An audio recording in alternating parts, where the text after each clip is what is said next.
Hit TV YouTube channels లో మీ వ్యాపార ప్రకటనలకు మరియు ప్రమోషనల్ ఇంటర్వ్యూస్ కోసం వెంటనే సంప్రదించండి. ఇస్తారు.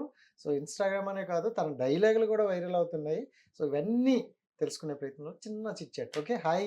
హాయ్ అండి. First of all looking very cute. Thanks అండి. బొమ్మలా ఉన్నావు నిజంగా. థాంక్స్ అండి. నా ఇంటర్వ్యూ కోసం అలా రెడీ చేసినందుకు థాంక్ యూ సో మచ్. అంటే మీ రీల్స్ చూసాక ఇలా చూస్తుంటే కొంచెం షాక్ అయ్యాను. So, whatever. So, first of all congrats. Thanks అనుకునే అండి. డ్రీమ్ వైపు వెళ్తున్నారు. అవునండి. సో, ఈ మధ్య కాలంలో సోషల్ మీడియాలో కూడా కొంచెం ఫాస్ట్‌గా ఉన్నారు. So, how do you feel? ఎలా అనిపిస్తుంది మొత్తం జర్నీ?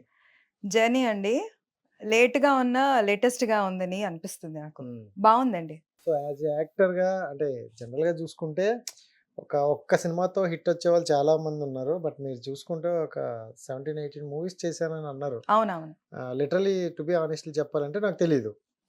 అంటే అలా చాలా మీకే కాదు. ఆ! నాకు గూడా చాలా మూవీస్ పేర్లు తెలీదు. అన్ని మూవీస్ నేను చేశాను. ఓకే. సో, అంటే ఇలా చేసేటప్పుడు ఒక సక్సెస్ కోసం ఇప్పుడు వెయిట్ చేస్తున్నారు నాకు అవునవును. తెలిసింది. అవును. సో, అలాంటి సక్సెస్ రాకుండా ఉంటుంటే ఎలా అనిపిస్తుంది? ఎందుకంటే ఇరుగు పొరుగు వాళ్ళు అడుగుతుంటారు. తప్పకుండా అడుగుతూ ఉంటారు. హ్మ్. చాలా ఎక్కడికెళ్ళినా మీరేం చేస్తూ ఉంటారు ప్రాజెక్ట్స్? హ్మ్. హ్మ్. హ్మ్. ఇప్పుడేం నడుస్తుంది అని అంటారు. అవును. సరే పలానా ప్రాజెక్ట్ చేస్తున్నా అని చెప్తాను. ఒక పెద్ద మూవీ ఏదో ఒకటి. హ్మ్. రిలీజ్ టైమ్ వస్తుంది. ఓకే. అందరూ అడుగుతారు. హ్మ్. మీరు అందులో చేశారు గదా! అని. అవునని చెప్తాము. థియేటర్‌కెళ్ళిన తర్వాత అది ఉండదు. కట్ నేను కనిపించను. కట్. స్టార్టింగ్ నుంచి ఎండింగ్ వరకు ఎక్కడెక్కడ కనిపిస్తానా? నేనొక డైలాగ్ గూడా చెప్పానే, హ్మ్. లేదే ఇలాంటి సిట్యుయేషన్స్ చాలా ఉన్నాయి. ఓకే. అందరూ ఫోను చేసి అడుగుతారు. ఎక్కడ హ్మ్. కనిపించలేదేంటి అని చెప్పేసి. ఓకే. చాలా అంటే అదొక హ్మ్. అవమానం అనుకోండి, లేకపోతే చాలా బాధగా అనిపిస్తుంది బేసికల్‌గా. ఓకే. సో, ఎవ్వరైనా గాని నేనొకటే అడక్కండి నన్ను. ఇప్పుడు ఏం జేస్తున్నారు? ఏ ప్రాజెక్ట్ చేస్తున్నారని అడగొద్దు. హ్మ్. అదంతా కంప్లీట్ అయ్యి, కనిపించాక వాళ్ళు ఇందులో మీరు కనిపించారని ఎడిట్‌లో చెప్పండి. గూడా వాళ్ళు తీయకుండా ఉంటే, అప్పుడు డబ్బింగ్ గూడా ఇచ్చేస్తామండి అక్కడ. హ్మ్. డబ్బింగ్ అయిపోతుంది, అన్నీ అన్నీ జరిగిపోతాయి. అయిపోతుంది. హ్మ్. మరి డబ్బింగ్ గూడా ఇచ్చిన తర్వాత ఖచ్చితంగా పెడతారు అందులో అనే తీయకుండా నమ్మకం అని ఉంటది. అనుకుంటాము. హ్మ్. కానీ తీసేస్తారు. ఓకే. సో, అలాంటి కానీ మీ సందర్భాలు. లెగ్ కొంచెం గోల్డెన్ లెగ్ అనుకోవచ్చు. ఎందుకంటే 1,00,00,000 సినిమాలో ఉన్నారు. ఈ మధ్యన 100,00,00,000 సినిమాలో కూడా ఉన్నారు. సో, 'డీజే టిల్లు' డిజిటిల్ 2లో రైట్. ఉన్నాను. అది 100,00,00,000 కలెక్షన్ అయినట్టుంది కదా! అవునవును. సో, అవును. దాంట్లో గూడా అంటే నేను గూడా లిటరల్లీ 'మీరా' అంటే మళ్ళీ రిటర్న్ చూసుకోననమాట. హ్మ్. 'మీరా' అని. అవును. సో, అంటే అంత పెద్ద సినిమాలో మంచి క్యారెక్టరే పడిందనుకోవచ్చు. బట్ అది డైలాగ్ లేకపోవడం ఇంకెవరు అవునవును. సో, అంటే సినిమాలో ప్రతి ఒక్కరికి ఒక రికగ్నిషన్ ఉంది అందులో. సో, అవును. దాంట్లో మీరు పార్ట్ అయినందుకు హ్యాపీ ఫీల్ అవ్వాలా? అలా వచ్చి ఇలా ఎళ్ళిపోయినందుకు బాధపడాలంటారా? లేదండి. హ్మ్. అది అందులో పార్ట్ అయినందుకు నేను చాలా హ్యాపీగా ఫీల్ అవుతున్నాను. ఓకే.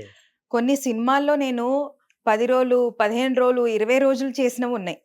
పేమెంట్స్ చాలా బావుంటాయి. హ్మ్. పర్ డేకి చాలా బాగిస్తారు పేమెంట్ ఆన్ టైమ్ అయిపోతుంది. వాళ్ళు డబ్బులు టైంకి ఇస్తున్నందుకు సంతోషపడాలా? లేకపోతే ఆన్ స్క్రీన్ కనిపించినందుకు బాధపడాలా అర్థం గాదు. ఓకే.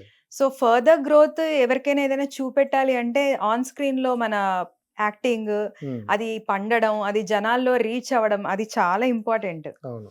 సో, 'డీజే టిల్లు 2లో ఏమైందంటే ఒకటే ఒక రోజు హ్మ్. జస్ట్ ఫర్ 1 అవర్‌కి వెళ్ళా నేను. 1 అవరా? అంతే 1 అవర్. ముందు ఓకే. రోజు రమ్మన్నారు ఆఫీస్‌కి. వెళ్ళాను, కనిపించాను. వాళ్ళకి పేరు గూడా ఓకే అనిపించింది. హ్మ్. ఇమ్మీడియేట్‌గా నేను షూట్ లొకేషన్‌కెళ్ళిపోయాను. మేకప్, హెయిర్ అంతా అయిపోయింది. డైరెక్ట్ షూట్ అయిపోయింది. సూపర్. అయిపోయింది. 1 అవర్‌లో అయిపోయింది. ఎళ్ళిపోయాను. అది అది కనిపించింది. అందరూ నన్ను అడుగుతున్నారు ఫోను హ్మ్. చేసి, "నువ్వు హ్మ్. పలానా దాంట్లో కనిపించావని."